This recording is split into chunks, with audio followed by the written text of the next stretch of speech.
रजीम बिस्मिल्लाहिर्रहमानिर्रहीम। मैं मोहसिन अब्बास और आप देख रहे हैं मेरा यूट्यूब चैनल और फेसबुक पेज। कल दो जलसे हुए हैं।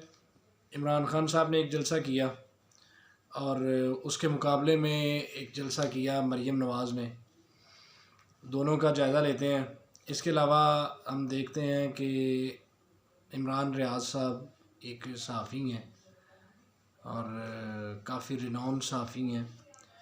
उनको उनकी मुबैना नहीं कह सकते, लेकिन क्योंकि एक वो वाकई उनकी अपनी कॉल है। उसमें वो बता रहे हैं किसी ऑफ़िसर को कि उन्हें कैसे धमकियां दी गई और कैसे उन्हें प्रेशराइज़ किया गया, कैसे गालियां दी गई, किस तरह उनकी तस्हीक की गई, उसको भी डिस्कस करेंगे।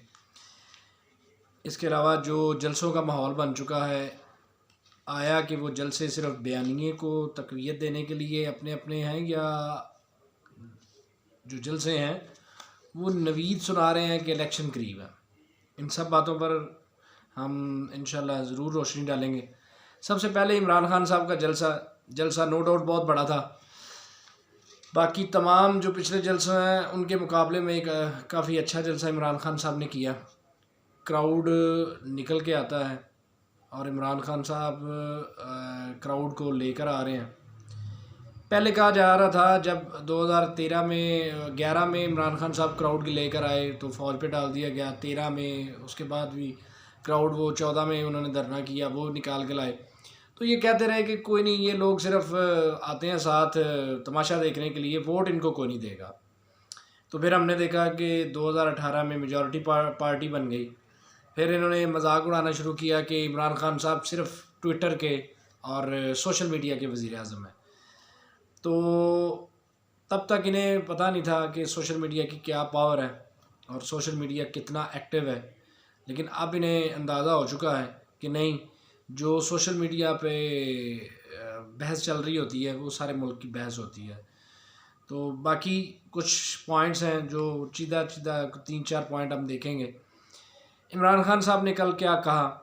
इमरान खान साहब ने जो बेसिक बुनियादी बात की, जिनके ऊपर उनका बयानिया टिका हुआ है, उन्होंने कहा कि हम अमेरिका के ग़ुलाम नहीं हैं, हम अल्लाह के ग़ुलाम हैं।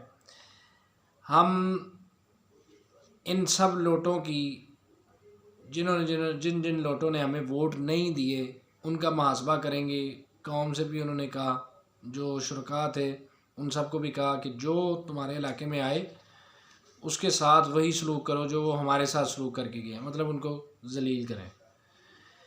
इसके अलावा उन्होंने कहा जी मैं करप्शन उनका बयानिया रहा है 2013 11 के जलसे में भी उन्होंने डिस्कस किया, 13 में, 14 में जो धरना हुआ उसमें भी, और अभी भी 2018 के बाद भी उन्होंने यही एक बयानिया रखा। उस बयानिए से वो पीछे नहीं हटे। उन्होंने फिर कहा कि करप्शन जिन जिन लोगों ने किया इनको नहीं छोड़ूंगा, मैं दोबारा आऊँगा और फिर इनको मैं पकड़ूंगा। ये एक अलार्मिंग है। इस चीज़ से ये पीडीएम चिढ़ती है। उनके लिए कोई भी बंदा एक्सेप्टेबल है, लेकिन जो ये बात ना करे, क्योंकि सारे मामलात हर बंदे को पता है। जो अपने इनके जो फॉलोअर्स हैं उन्हें भी पता है कि इन्होंने ये सारा मामला किया हुआ है। अब उन्होंने बैरूनी साजिश पे भी काफ़ी बहस की। बैरूनी साजिश के मतलब उन्होंने कहा कि ये जो बाहर से एक साजिश हुई थी और हमारे यहाँ पर मीर जाफ़र और मीर सादिक साथ मिले और उन्होंने मेरी हुकूमत गिराई और मैं पाकिस्तान के लिए निकल रहा हूँ। एक पार्टी के लिए निकलने को नहीं कह रहा, सब लोग निकलो और पाकिस्तान के लिए निकलो ताकि पाकिस्तान की ख़ुद मुख्तारी को हम कायम कर सकें। दूसरी तरफ मरीम नवाज़ ने जलसा किया। जलसा खैर लेट होता गया। पहले जल्दी करने का दिया गया, फिर देखा बंदे कम है, फिर इंतज़ार किया गया। 3-4 घंटे तक इंतज़ार किया गया, लेकिन उस हद तक लोग नहीं आए। और मरीम नवाज़ साहिबा ने ये ख़बर है कि मरीम नवाज़ साहिबा ने और लंदन से एक साहब जो दवाई लेने गए हुए हैं, उन्होंने अपने जो करता धरता हैं, जो इनका सारा ऑर्गेनाइज़ करते हैं, उनको अच्छी खासी सुनाई है। उनको कहा है कि तुम लोग किसी काम के लिए हो, तुमसे कुछ बंदे ही नहीं आते, तो ये बंदे इन्हें चाहिए, चाहे जैसे मर्ज़ी पकड़ के ले आएँ, शो करवाना है कि हमारे पास बंदे हैं। अब मरीम नवाज़ साहिबा ने काफ़ी इसमें दूसरी बातें भी की। चलें, वो एक सियासतदान की बेटी हैं, सियासतदान नहीं हैं, सियासतदान की बेटी तो हैं। तो उन्होंने कहा जी इमरान खान साहब को मुखातब करके कि तुम कहते थे कि मैं फैज़ हमीद को अपने साथ रखना चाहता हूँ।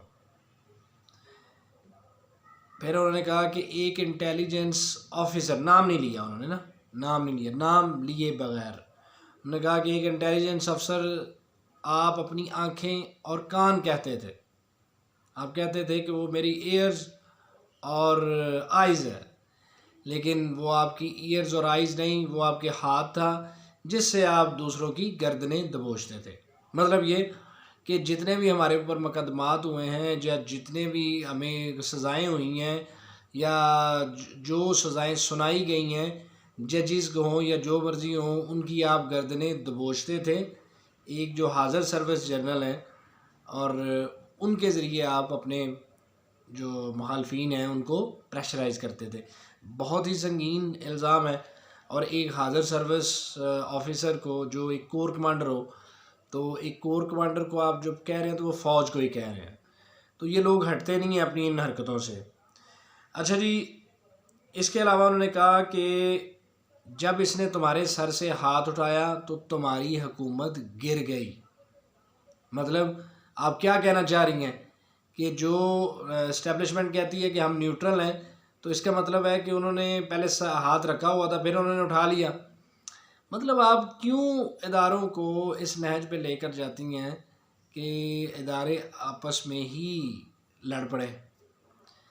अगर आप बहस कर रही हैं इस बात पे कि जनरल फैज़ हमीद, जो कि आपके सहाफ़ी अब नाम भी ले रहे हैं, उन्होंने ये सब किया है, तो आप फिर खुलकर कह दें। फ़ौज में तकसीम क्यों पैदा करती हैं? आप आर्मी चीफ़ को कहती हैं वो बड़े अच्छे हैं और जनरल फैज़ बुरे हैं। तो इस बात से बाज आना चाहिए। अच्छा जी, अब हम दोनों जलसों का मुआवजना कर लेते हैं। मुआवजना करना क्या जी, दोनों जलसे ही एक दिन रखे गए मोमेंटम देखने के लिए। लेकिन अगर हम देखें कि जितनी बड़ी जमात नून लीग भी थी, लेकिन अब वो उस तरह से परफॉर्म नहीं कर रही क्योंकि बयानिया नहीं है उनके पास। असल चीज़ है बयानिया। जब इनके पास बयानिया था वोट को इज़्ज़त दो, फिर भी काफ़ी बंदे इनके पास आ जाते थे। मानना चाहिए कि काफ़ी बंदे ये निकाल लेते थे, 15-20 हज़ार 30 हज़ार लोग ये इकट्ठे कर लेते थे। अब तो प्लाटों में जलसे करने पड़ रहे हैं।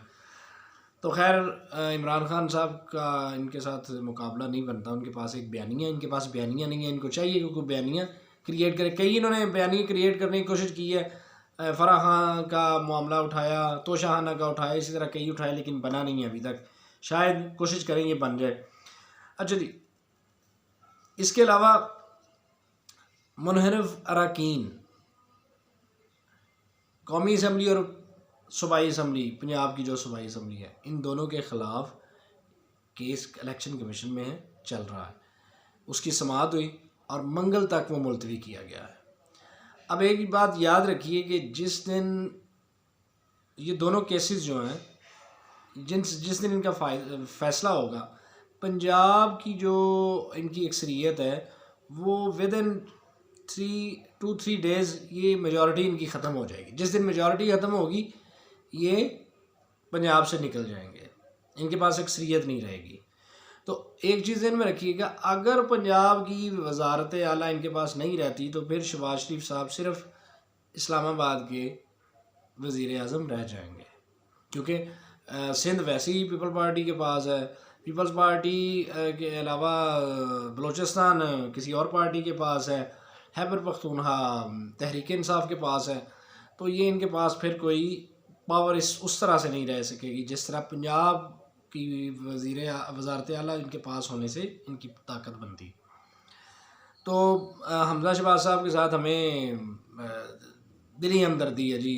थोड़े दिन बनाया उनको, पहले उन्हें आपने फ्लैटिज़ होटल का वज़ीर आला बना दिया, अब आपने वज़ीर आला बनाया ही है। तो इमरान खान साहब थोड़ा सा सब्र कर लेते बेचारे को, दो माह तो निकाल ही लेते, 2-3 माह प्रोटोकॉल के मज़े लेते। अच्छा जी, अब बात करते हैं इमरान रियाज़ खान साहब जो हैं, उनको धमकियां दी गई, उनको गालियां दी गई।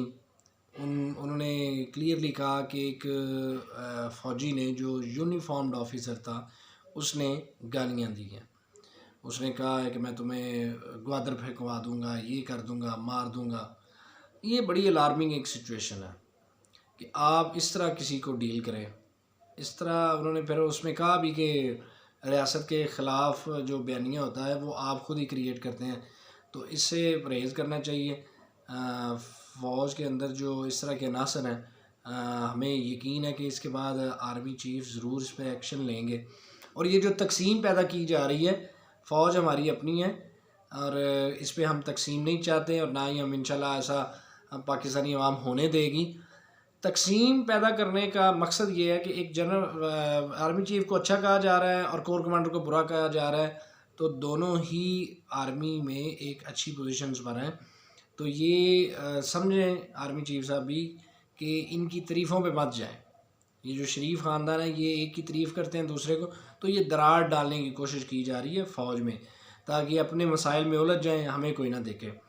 तो इन चीज़ों से हमें निकलना है और इंशाल्लाह हमारी फ़ौज ये सारे मामलात देख रही है और इंशाल्लाह इनके झांसे में कभी नहीं आएंगे और ये इस मामले से बड़े अच्छे तरीके से निकल जाएंगे। और इन अनासर को जो ये धमकियां देते हैं और गालियां देते हैं, इनको भी इंशाल्लाह रोका जाएगा। जी, आखिर में बात करते हैं, इमरान खान साहब ने जलसों का ऐलान किया, तो अब सारी पार्टीज़ ने जी ऐलान कर दिया। तरस आता है इन पे। पहले ये कहते थे जी हम पूरा 1.5 साल हुकूमत करेंगे, और इमरान खान साहब जब अपनी हुकूमत में जलसे करते थे तो ये कहते थे ये पागल हो गया जी, ये तालिबान खान जो है वो पागल हो गया है। ये पहले तालिबान के हमायत उसमें भी इमरान खान का बयानिया सच साबित हुआ और ये सारा करना पड़ा, उनके साथ भी मुज़ाकरात ही हुए। अभी भी ये तंज करते थे इमरान खान साहब को कि हुकूमत का क्या काम है जी जलसे करना, काम तो है अपोजिशन का जलसे करना, हुकूमत तो ऑलरेडी हुकूमत में। तो अब ये 18 पार्टीज़ की जो हुकूमत है ये क्यों जलसे कर रही है? इनके अंदर भी दराड़ें हैं जी। इनके अंदर हर बंदा एक सोच का नहीं है, हर बंदे की अपनी एक अलहदा मेंटालिटी है। उनका जो पार्टी की जो लाइंस हैं वो सबकी मुख्तलिफ हैं, डायरेक्शंस मुख्तलिफ हैं। ये सिर्फ इकट्ठे हुए हैं, बयानिया एक ही है कि माल बचाओ, आल बचाओ और खाल भी बचाओ, क्योंकि अब जेलों में जाए तो खाल भी उतरेगी। तो ये सारा बचाओ इसलिए था, तो इमरान खान साहब को निकाला। अब जलसे जुलूस शुरू हो चुके हैं और इंदिया यही है कि इंशाल्लाह जल्दी इलेक्शन अनाउंस हो जाएंगे और फिर कौम जो है वो इलेक्शन में जाएगी। इलेक्शन में फिर सारी कौम वोट देगी और इमरान खान साहब कह रहे हैं कि वो 2/3 मेजॉरिटी लेकर आएंगे और उन्होंने वादा भी कर दिया एक अपना कि वो जनूबी पंजाब जो है उसको अलहदा सूबा बनाएंगे, आप मुझे 2/3 मेजॉरिटी दें। क्योंकि मैं 2/3 मेजॉरिटी ना होने की वजह से ये कई काम नहीं कर सका। तो ये इनका बयानिया बिल्कुल दुरुस्त है कि जब उनके पास 2/3 मेजॉरिटी नहीं होगी तो वो कैसे करेंगे। तो अपना और अपने इस चैनल का ख्याल रखिएगा। इंशाल्लाह मिलते हैं नेक्स्ट वीडियो में। अल्लाह हाफ़िज़।